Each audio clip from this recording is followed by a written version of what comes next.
back at it with Kamen Rider Geats episodes 20 through 29. Things are really starting to heat up in the Desire Grand Prix, and with stakes being raised higher and higher, Neon, Keiwa, Michinaga, and Ace are about to see just how far they'll have to go to reach the top. If you haven't seen my last two videos about the past 20 episodes of the season, or watched any of Kamen Rider Geats, then expect some spoilers for the rest of the video. Also, maybe check out my other videos, can't hurt, right? Anyways, enough introductions, let's start the show.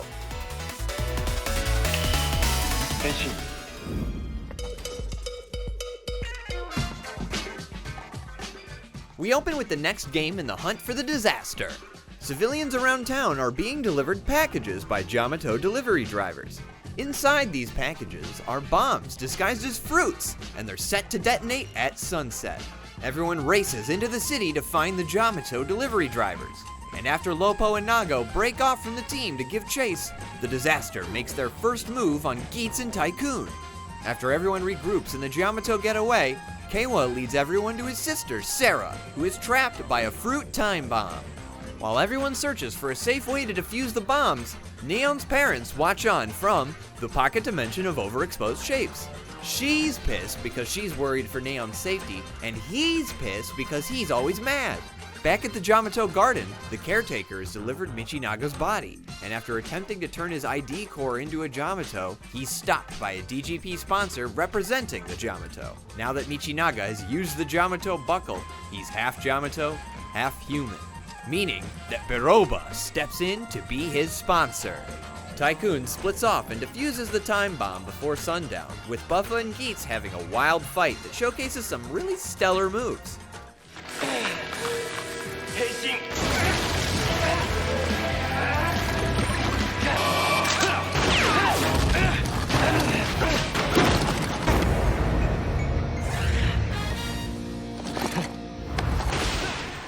And I'm not the only one who likes what they see. Back in the pocket dimension of overexposed shapes, Jean is visited by Biroba, who now has access to the DGP viewing area since she's sponsoring a participant. She drops by to taunt fanboy Jean a little bit, but while she enjoys her new position, Niram takes notice and decides he must step in and intervene once again. After Geats defeats Buffa, Ace notices that Michinaga is clearly being hurt by using the Yamato buckle, as he walks off defeated. お前らが応援してる間は俺が全員ぶっ潰すから覚悟しとけ。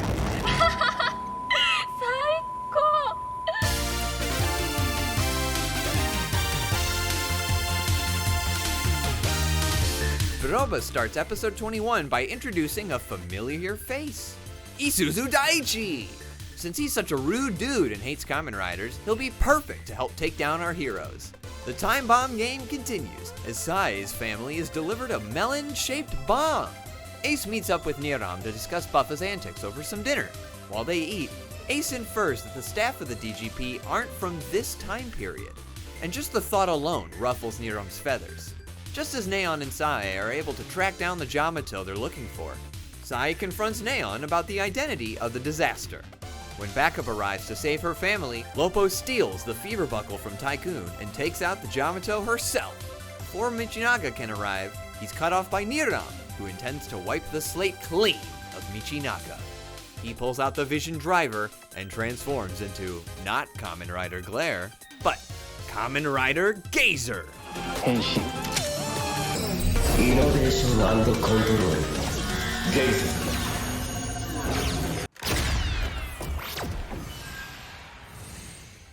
Gazer's form isn't all show either. He makes quick work of Buffa without having to get his hands dirty. Buffa goes boom, but that's okay. Since he's used the zombie buckle so much, he has an affinity for overcoming death. With the game of Time Bomb over, everyone lines up to vote for the Desaster. And with every player voting for Ganaha Sai, even herself, our heroes wonder why she did it. Turns out, she was keeping Neon's secret. Neon's the Desaster. With Kamen Rider Lopo disqualified and her family safe, she has nothing to worry about, and Neon has little suspicion placed on her. With the numbers thinning, can Neon keep up the act long enough to win it all? Yamato.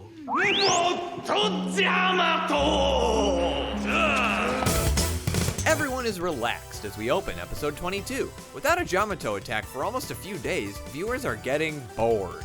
and Kiram decides to step in and be the star of the next round of the Desire Grand Prix. He pulls out a vision driver and henshins into not Gazer, not Glare, but Kamen Rider Glare 2. Cool! The goal of the game is to just capture the Game Master, but after the gang gets led into trap after trap, they regroup and chat about who the Desaster is. As Neon is walking home, she's approached by a stranger who returns a mirror she dropped while hanging with Ace and Kawa. He scolds her for being selfish out of nowhere, and says that wishing misfortune on others is going to come back and bite her. Ace and Jin discuss Biroba and what her plan could be, since someone higher up than Jin must have allowed her access to the DGP. With suspicions high, the Jamato lay in wait for their moment to strike, while everyone makes meme material with Glare 2. Kiram manages to make a clean getaway, and before Geats can finish off one of Glare 2's mooks, Nago throws herself in front of his shot and calls foul play. Looks like Kiram got the excitement he was looking for, but Kawa puts the puzzle together and realizes that Neon is the Desaster.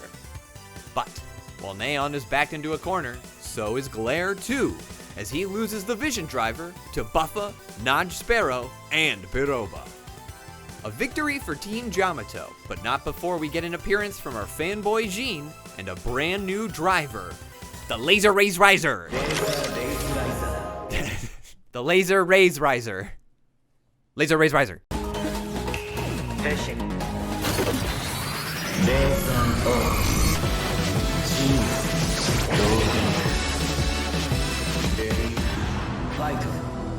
Kamen Rider Geats hits the scene and showcases some gravity-defying fun. But Biroba slinks away with the vision driver in the nick of time. We see Biroba standing before an angelic stone visage they call the Mother of Creation. She attempts to get her wish granted, but is denied by Niram.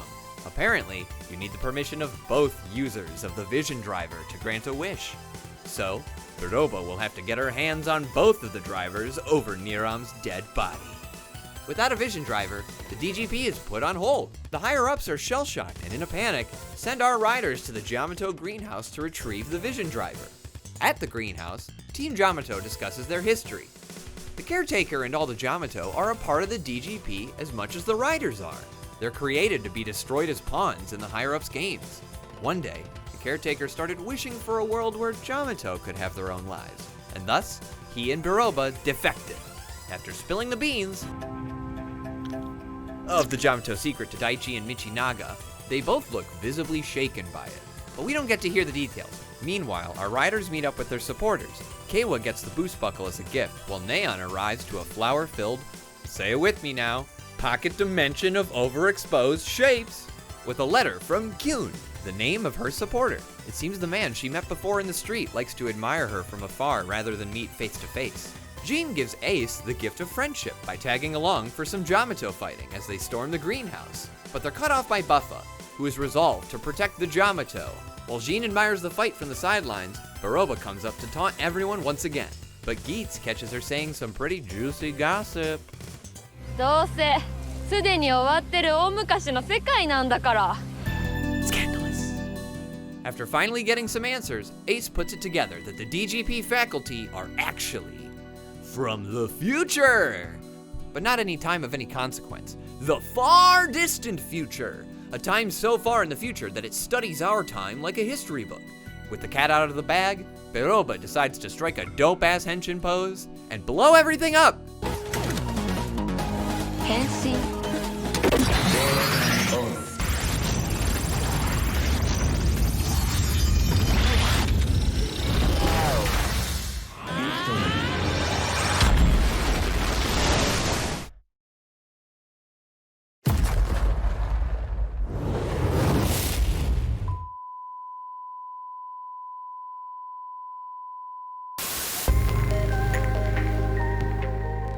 With the DGP off the air momentarily, Niram puts together a clip show of the history of the DGP. We learn some juicy lore bits, but it's also mostly just flashbacks with dialogue. But here's some details to take note of. Jean supported Geats after he stood up to some Jamato the first time he ever encountered them and joined the DGP. Kikera admires Kawa's morality and his desire to save those who have been lost. Neon supporter Kyun admires her desire to just live a happy life and supports her to reach that goal. Biroba reveals the reason she backed Michinaga is because of his animosity towards Kamen Riders, something they have in common. Using humans as mulch and fertilizer, the Yamato have begun to develop thoughts, feelings, and dreams, making them a much more formidable opponent. Biroba hacks the broadcast to announce the beginning of a brand new event, the Yamato Grand Prix, a tournament where Yamato can compete for a chance at granting their wish. The only rule? Just steal the second vision driver and your desire will be achieved. While Jean watches Geats fight off Yamato like the fanboy he is, Biroba once again stops by to pester him. But it looks like all the supporters wanted to make an appearance this time, even Kekera in a human form. It's 3-on-1, but with Kamen Rider Biroba's size, I think it's a fair fight.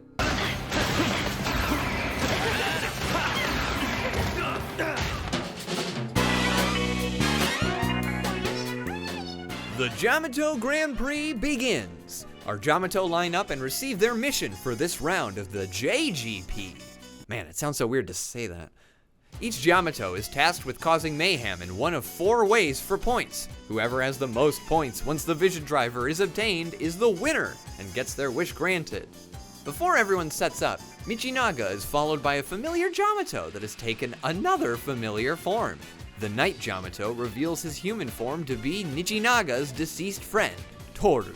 Of course, it isn't really him, but maybe they can repair their relationship and build a new friendship as Yamatos.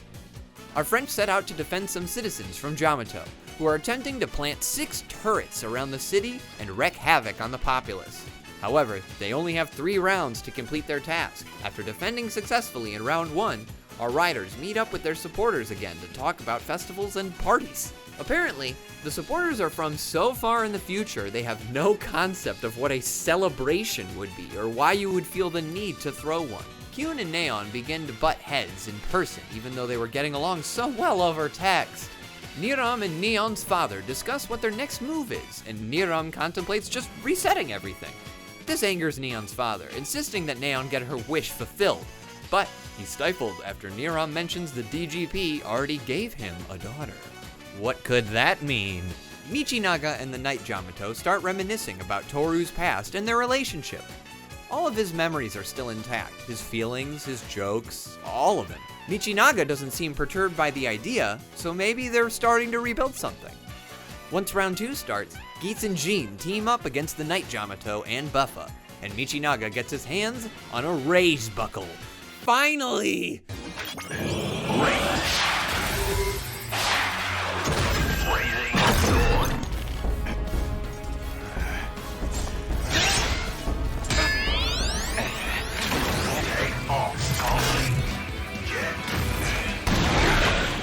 With Geats in a pinch, the episode ends on a cliffhanger. How will Geats get out of this one? He dodges. Round 2 comes to a close with 3 turrets planted, and the DGP staff still worried.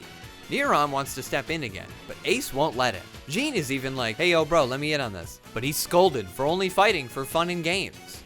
Everyone else is fighting for the survival of their friends and family, while Jean and the staff fight for their own gain and entertainment. The Night Yamato brings Michinaga a sandwich, saying it was always his favorite. Michinaga grins while in the company of his old friend, but is reminded by Daichi that it's just 2 Yamato communicating. Nothing to be afraid of. While Ace ponders the next move, a child is upset that a festival that day was canceled because of the Yamato attacks. He would have liked to take a bell from the demons at the festival ceremonies and wish his mother back to health. This resonates with Geats as he decides to help put on a festival anyways in spite of the Yamato. Meanwhile, Daichi's basically like, damn, you have a crush on Michinaga? Ugh, don't you want to be a Yamato, Daichi? Yeah, hey, no thanks, ha. Meanwhile, at the festival, everyone's doing their part to keep the party going. But when the Yamato arrive, Geats alone sets off to defend everyone. Michinaga and Toru face off against Ace and are able to knock him down, but with the wish in mind, anything is possible. It's just a matter of resolve. The goddess of creation wails at Ace's cries for strength and releases 4 boost buckles from the heavens to upgrade the boost buckle into Boost Mark II. Everyone is like, holy shit! Oh my god! Man. Oh my god, is that Ace? Holy shit! Geats proceeds to lay down the law all over Buffa and the Night Yamato. And after some swift blows, the Knight Yamato is defeated and finds itself reaching out to Michinaga as Toru. But Michinaga recoils, saying he was always a Yamato monster. Toru is long gone from this world. Niram remarks how it seems 4 past wishes had been granted in that one moment Ace reached out for help. Each one of them signed Ace.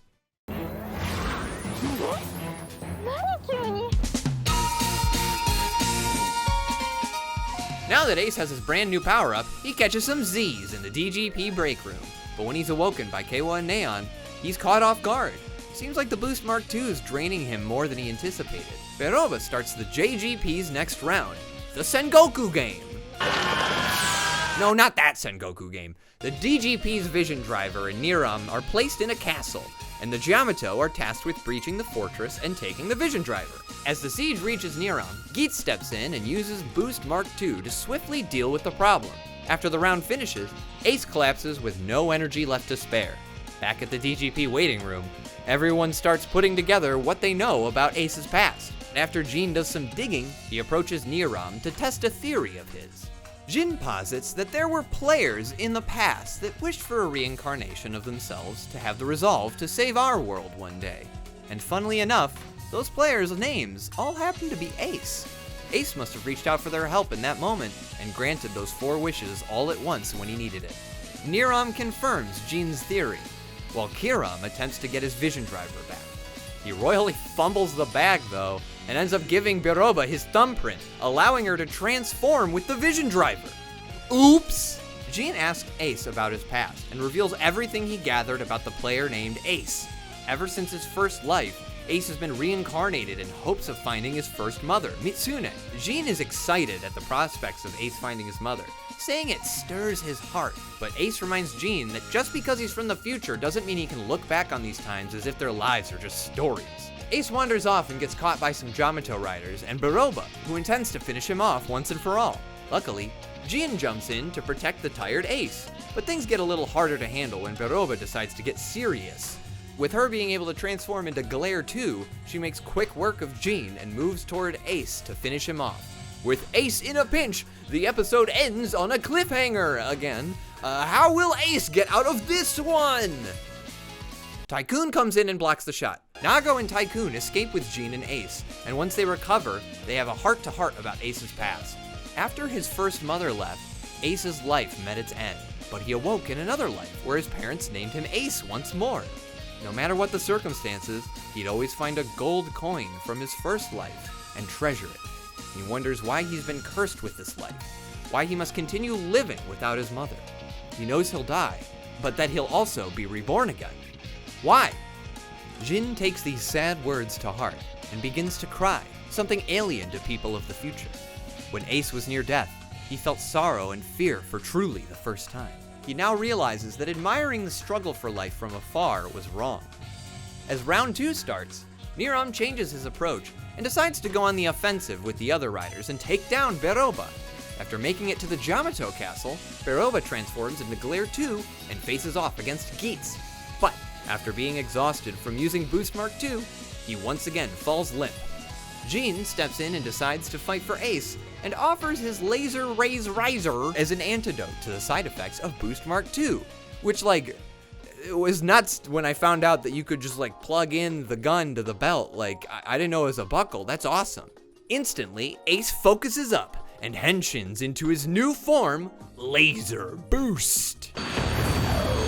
Laser Boost. Ready. Fight. Basically, this new form retains the speed from Mark II, but also adds Jin's gravity manipulation abilities. Neat! With Geats all fired up, he makes quick work of the Yamato and Glare 2, but before he can retrieve the Vision Driver, Buffa steps in and escapes with Beroba and the driver in tow. Feeling satisfied with his viewing, Jin offers his Laser Raise Riser to Ace and bids him farewell. Now that Buffa has the Vision Driver though, what'll happen next?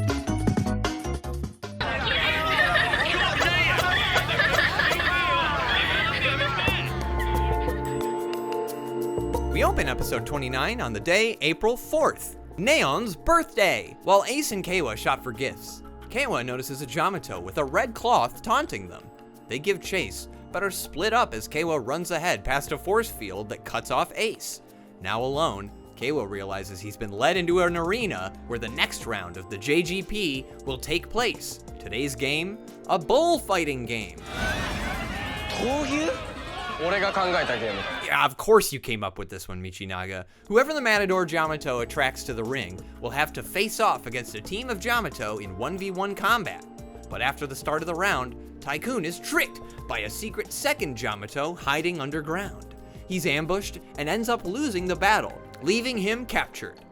Meanwhile, Neon isn't excited about her birthday as she should be. When she was a child, she was kidnapped for ransom by some criminals. She was only let go when her father paid up, and ever since then, her family has remained overprotective of her. Kyun tries to cheer her up, but since he can't talk to girls, he just makes her mad.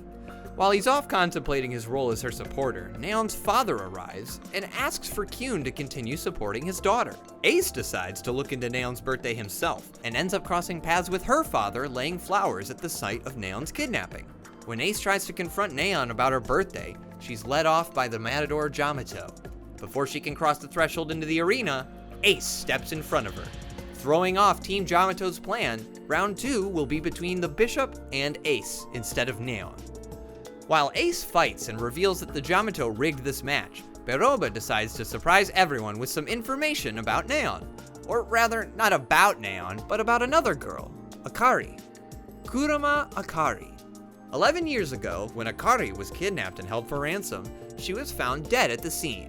After losing his daughter, the person he cared for and loved most, her father made a deal with the DGP. Give me a daughter that could be everything Akari wanted to be. And thus, the world was rewritten to make space for Kurama Neon. Neon learns this information from her fans, who turn on her after finding out she's fake. Geats, upon hearing Neon's secret, lets out his rage on the Yamato, upset that his friends would be viciously attacked by his enemies. As he tears up the arena, tears fall from Neon's face as episode 29 draws to a close.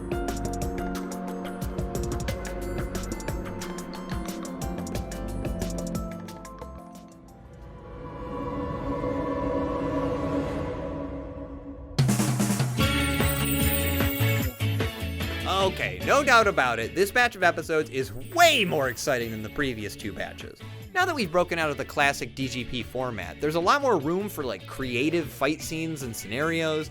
After the Yamato Grand Prix starts and Beroba has the Vision Driver, Michinaga's role as an antagonist becomes much more pronounced. He's actively working against our riders to pursue his own goals, whereas before, that's what he said he was doing, but usually he just ended up doing what everyone else was doing and playing the DGP. I liked how quickly the power dynamic shifted between Beroba and Michinaga. Now, the tables are turned, and Beroba is bossed around while Michinaga gets to play Game Master.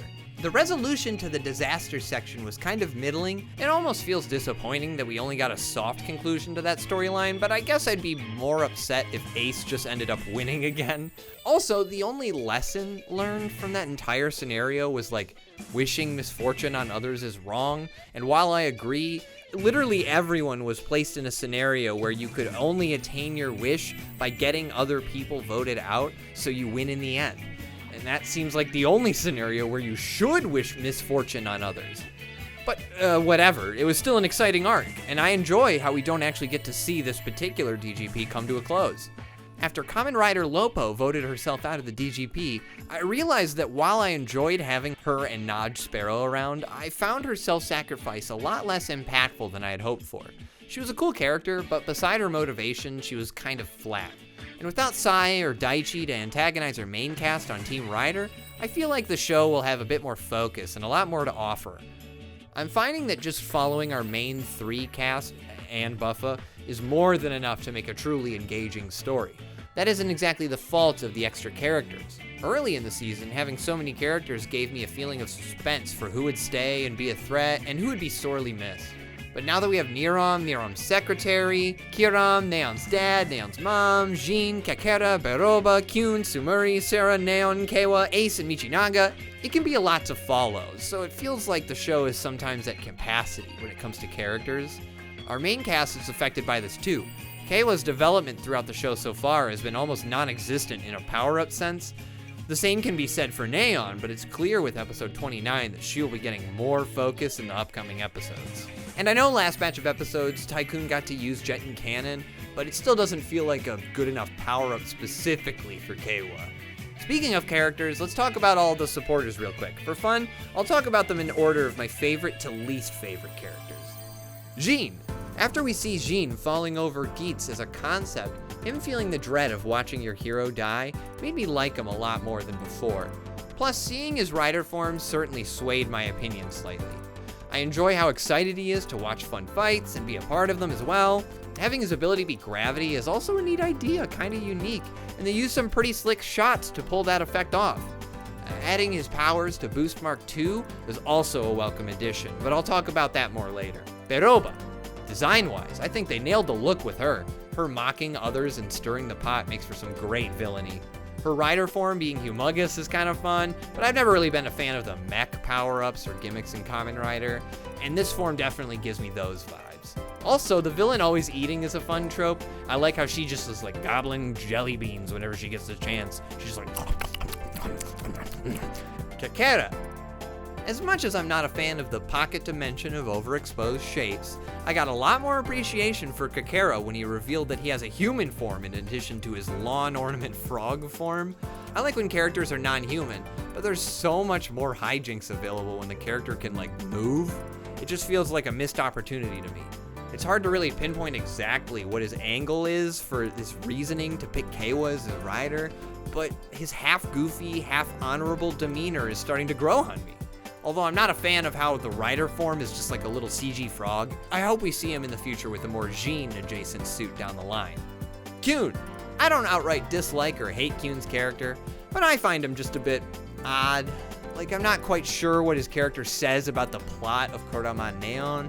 Even though Kyun is Neon's supporter and his written word is eloquent and thoughtful, there's not much explanation as to why yet, and his personal skills are kind of downright atrocious. I feel like there's an attempt at discussing this idea of having an audience. When you cultivate a fan base, the one thing those fans have in common is what they like, you. Beyond that common interest, things like being a nice person or thinking before speaking are traits that you may never see in your fans until you engage with them. My takeaway is that this experience of meeting Kyun and having her secrets revealed will be a catalyst for Neon to start getting her confidence and affirmation from herself rather than her viewers. Whether or not everyone is behind you or no one is, she's still the only one who can achieve her dreams. With that said, I hope Kyun can get along better with Neon and maybe give her a power-up! It's interesting to me that as the story of Geats progresses, a lot of the paths the story can take are beginning to narrow. For example, a lot of fans speculated that Sumuri will become a Kamen Rider eventually, and while I guess that would be cool, Sumuri has had like no development as a character. She has the same occupation as Ace's mother, has been around since the beginning of the show, and has more information about how the world works than most of our other characters. If she ends up donning a belt and fighting back against the DGP riders, would that be satisfying?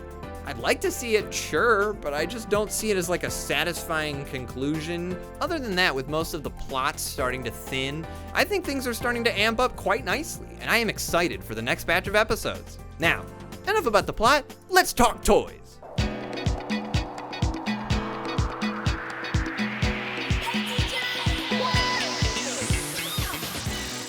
All right, first on my list is the Laser Raise Riser. Beyond having a name that's like fun to say really fast, I like the design. The way each supporter has their own ID card to correspond with their rider kind of stands out, and the way it splits in half to slot into the Desire driver was something I never expected. Like, they've never let you put another rider's driver onto another driver, have they? That's a wild idea, and I'm like all here for it. I like how each supporter's rider ID card also has a different look to it, and it influences how the design looks after they henshin.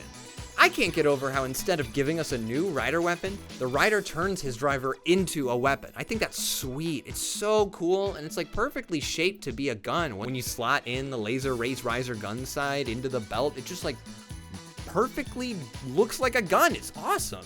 I love his suit, and I want to point something out. It's a small detail, but like changing Geats' eye color to blue with the laser boost suit was a great look.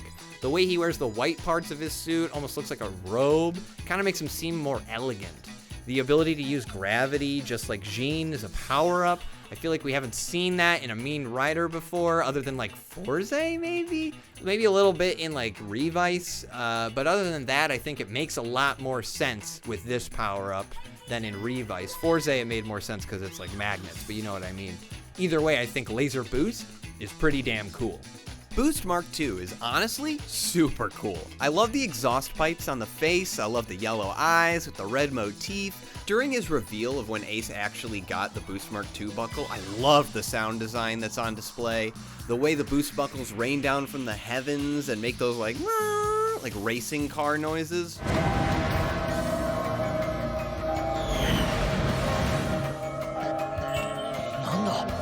So freaking sweet. Other than that, I feel like they could have dwelled on the excitement of Boost Mark II a lot longer than they did in the episode, but the buckle's cool, if not a little indescript. It kind of doesn't really make sense what it's going for unless you match it with the laser boost buckle, but honestly, I think this one's a home run for the suit design. Glare 2. Same feelings as Glare. The glitches on the visor and on the suit do like nothing for me. I get it, it's just not my thing. Like the smallest change to the suit to make it a different suit, just call it Glare 2. I'm a big fan of the memes, but that's really it. I already gave my thoughts on the supporters, but in regards to their suits, the only ones I like looking at are Jeans and Kekeras. I'm not into CGI riders or mechs fighting people, I just prefer the people in suits. But if I had to pick one of the mech suits that I wanted to see more of, it's probably Kekeras, the little frog guy, if not only because of the person behind the suit.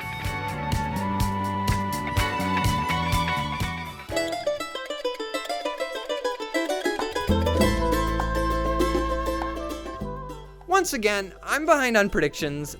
What are you gonna do? So we're just gonna wrap this video up. Sorry about the distance between these first impressions videos too. I'm kind of slow when it gets to making videos, and you know, my job makes it kind of difficult for me to sit down and work on a video. I'm really only laying out scripts, and then when I find the time to record the voiceover and edit, then it all just comes together really quickly. So I have some other videos planned, but only when I can record the voiceovers and get them edited down are they really gonna come out. But either way, thank you so much for listening. I hope you guys are excited for the next batch of episodes. Episodes 30 to 39 are a blast. And once we get to the final batch of episodes, I'll try to do like a little retrospective on all of my past impressions videos to see how overall the show has like grown.